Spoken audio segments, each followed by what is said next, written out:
विनया, मला काळजी वाटते का तुझी? मी 3 दिवसांसाठी बाहेरगावी जातोय. आपलं नवीनच लग्न झालंय आणि आईचा स्वभाव असा विक्षिप्त, तिरसट आहे. तुला चांगलं म्हणत होतो. आपलं आपण वेगळे राहूया, पण तुझ्या हट्टापायी आपण इथे राहतोय. शाळेला जाऊन आल्यावर आई काहीही बोलली तर मनावर घेऊ नकोस. माझं लक्षच लागणार नाही तिकडे. सुशील म्हणाला, तुम्ही काही काळजी करू नका. मी राहीन व्यवस्थित. अहो, मी यापूर्वीही तुम्हाला सांगितले आहे, मला माणसांनी भरलेलं, नाती जोपासणारं घर हवं होतं. मी अशी अनाथ अर्ध आयुष्य एकटीनं काढलं. निदान आता तरी आयुष्यात नाती येऊ दे. पण माझ्या आईचा स्वभाव किती विचित्र आणि त्रासदायक आहे. तुला नाही नाही ते बोलत असते. तुझ्या अनाथ असण्यावरून आणि तुझ्या माहीत नसलेल्या जातीवरून. मी किती वेळामध्ये बोलण्याचा प्रयत्न केला, पण तू प्रत्येक वेळेस थांबवतेस मला.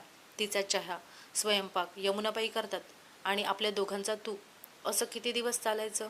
ती अतिशय कर्मठ आहे. भरीसभर तोंडाचा पट्टा चालू असतो तिच्या. सुशील जरा चिडून म्हणाला, अहो, जुनी माणसं आहेत ती.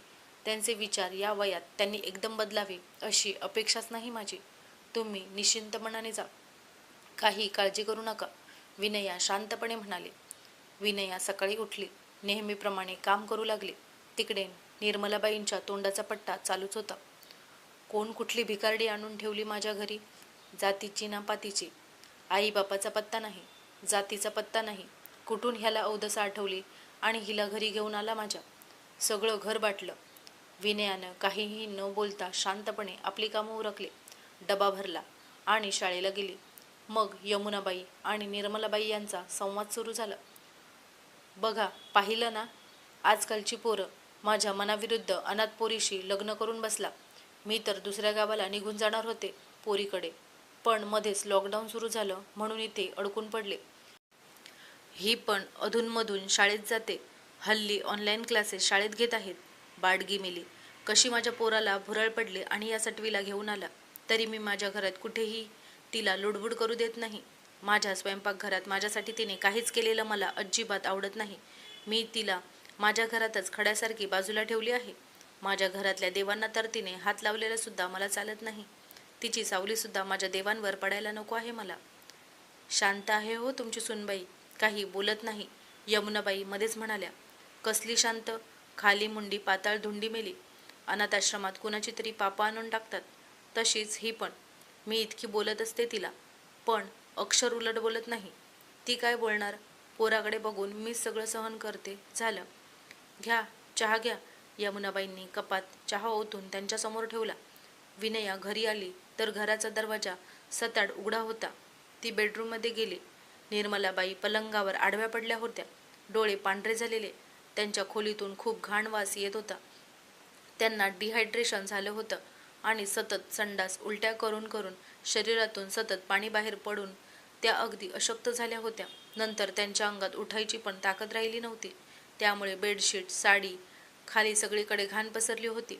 विनयाने ताबडतोब डॉक्टरांना फोन केला. ते घरी आले. खूप डिहायड्रेशन झालं आहे. हॉस्पिटलला ॲडमिट करावंच लागणार. ते म्हणाले. त्या दोघांनी ताबडतोब त्यांना हॉस्पिटलला ॲडमिट केलं. सलाईन लावल्यावर जरा बरं वाटू लागलं. मग त्या म्हणाल्या, कालच्या खाण्यातलं काहीतरी बाधलं मला. सकाळी यमुनाबाई लवकर गेल्या आणि नंतर माझ्या अंगातून सारखं पाणी बाहेर पडू लागलं. संडास उलट्या करून करून माझे हातपाय गळाले. कुणाला फोन करायचा पण मला सुचत नव्हतं. शरीर थकलेलं असल्यामुळे पटकन कोमेजून गेले मी. दुसऱ्या दिवशी सकाळी डॉक्टर म्हणाले, यांना पेज आणून द्या. विनयाने पेज आणली. सिस्टरजवळ दिली.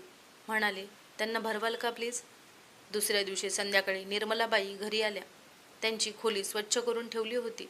सगळं ओकलेलं, संडास केलेलं साफ करून त्यांची साडी धुवून वाळत टाकली होती. त्या काही न बोलता घरात गेल्या. तिसऱ्या दिवशी सुशील आला. त्याला बघून निर्मलाबाईंना खूप आनंद झाला, पण त्या काही बोलल्या नाहीत. विनया आणि सुशील संध्याकाळी एकदाच घरी आले. आतून खमंग वास येत होता. त्या दोघांनी एकमेकांकडे प्रश्नार्थक मुद्रेने पाहिले. निर्मलाबाई म्हणाल्या, जा हातपाय धुवून घ्या. हा दुसरा धक्का. विनया त्यांच्यासमोर बसली. त्यांनी तिचे हात हातात घेतले. पोरी, चुकले मी. माफ कर तुझ्या सासूला. नेहमी मोठ्यांकडूनच लहानांनी शिकावं असं काही नाही. कधी कधी आपल्यापेक्षा लहान वयाची मुले खूप काही शिकवून जातात. मी आजपर्यंत तुला वाटेल ते बोलत राहिले, पण तू कधीच मनावर घेतलं नाहीस. मी सतत तुला तुझ्या अनाथ असण्यावरून आणि जातीवरून वाटेल ते बोलत राहिले. पोरी, कुठल्या मातीची बनली आहेस ग? तुला कधीच माझा राग नाही आला? वाईट नाही वाटलं? तुझ्या हातचं मला जेवायचं नाही. तू बाडगी आहेस असं बोलले मी, एकदा नाही अनेकदा. तरीही तू कधीच उलट उत्तर दिलं नाहीस. कोणत्या मुशीतून बनली आहेस? कोणताही माणूस आपल्या कपाळावर जातीचं नाव लिहून येत नाही. जातीच्या भिंती आपण माणसानेच उभ्या केल्या. या जातीपातीच्या भिंतीमुळे आपणच आपल्या आयुष्याचा नरक बनवला आहे. माणसातला देव ओळखता आला नाही मला. मी नुसतीच देवाऱ्यातल्या देवांची पूजा करत राहिले. काय अर्थ आहे त्या देवपूजेला आणि माझ्या आयुष्याला तरी?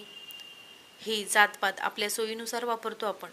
दवाखान्यात जाताना आपला जीव वाचवणाऱ्या डॉक्टरांची जात कधीच विचारत नाही आपण. ना धान्य पिकवणाऱ्या शेतकऱ्याची, ना घरी येणाऱ्या दूधवाल्याची. पण आपलीच माणसं निवडताना, सून आणताना आणि मुलगी देताना, आपापसात रोजचे व्यवहार करताना मात्र जिथे तिथे जात बघितली जाते. आयुष्यभर मी जातीच्या अभिमानापायी अनेक माणसे तोडली. कित्येक जण दुखावले गेले. पोरी, अनाथ असूनही तुझे विचार किती मोठे आहेत. तुला तर घरात संस्कार करायला आई वडील सुद्धा नाहीत. तरीही तुझ्यात इतकी संस्कारशील सुशील मुलगी मी पहिल्यांदा बघते आहे. पोरी, माझ्याबद्दल थोडाही राग मनात न बाळगता तू माझ्या सर्व उलट्या संडास साफ केलंस. अगं, पोटची पोरगी सुद्धा आज करत नाही एवढं. मी तुला ओळखू शकले नाही. डिहायड्रेशन झाल्यामुळे मी काल मरणाच्या दारात पोचले होते.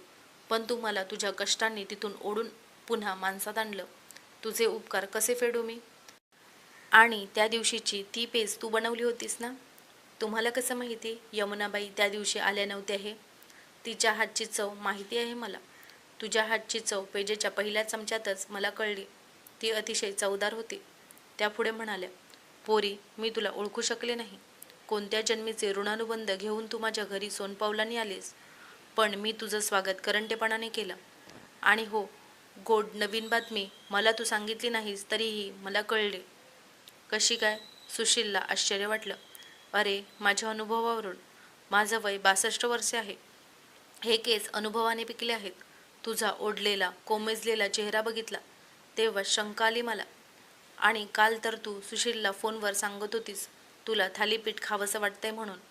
मग तर मला खात्रीच पटली. कितवा? दुसराच आहे आई. 4 दिवसांपूर्वीच बातमी कळाली आहे आम्हाला, सुशील म्हणाला. म्हणूनच थालीपीठ करून ठेवलं आहे बेटा. मी एक चांगली सासू होऊ शकले नाही, पण एक चांगली आजी नक्की होईन. आता कुठेही जायचं नाही, इथेच राहायचं.